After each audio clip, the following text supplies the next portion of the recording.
How much of that are you seeing at the Pueblo department and when you deal with your community? With respect to the public, citizens? the public recording you while you go about your job. You know, we have a few instances of that. They really don't.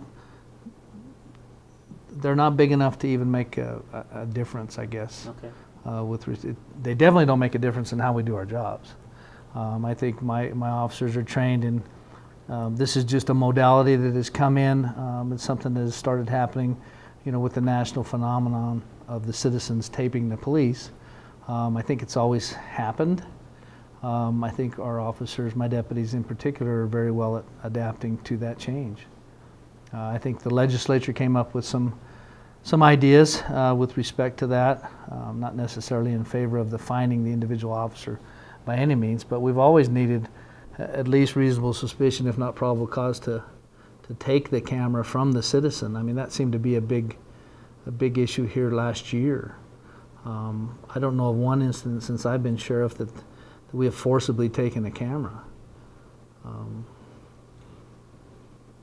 Have you had to, or have you asked and used public cameras as part of evidence in an investigation? Yes, Yeah, absolutely.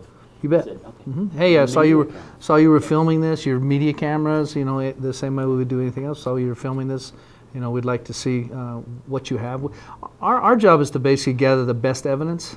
Yeah, sure. And the best evidence, a lot of times, especially nowadays, is the individual camera that's filming the incident. So we obviously want to have that to memorialize within the case to see where it goes. Have you had an experience where a member of the public has recorded you as part of a complaint against a deputy's conduct?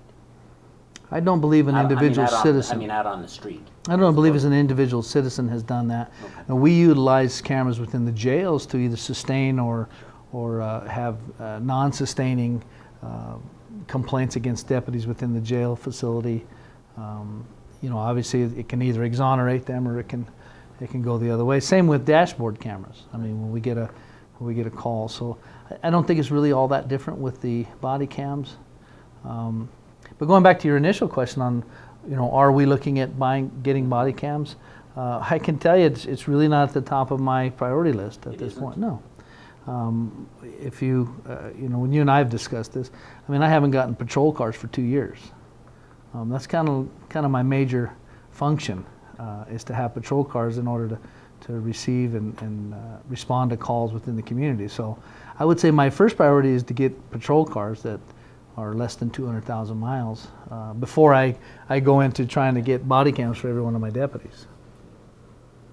The same way I'm in a 40-year-old building, a 40-year-old jail that holds is 150 over capacity. I think my priority is to try to figure out how to get a new jail before I put body cams on my deputies. Okay.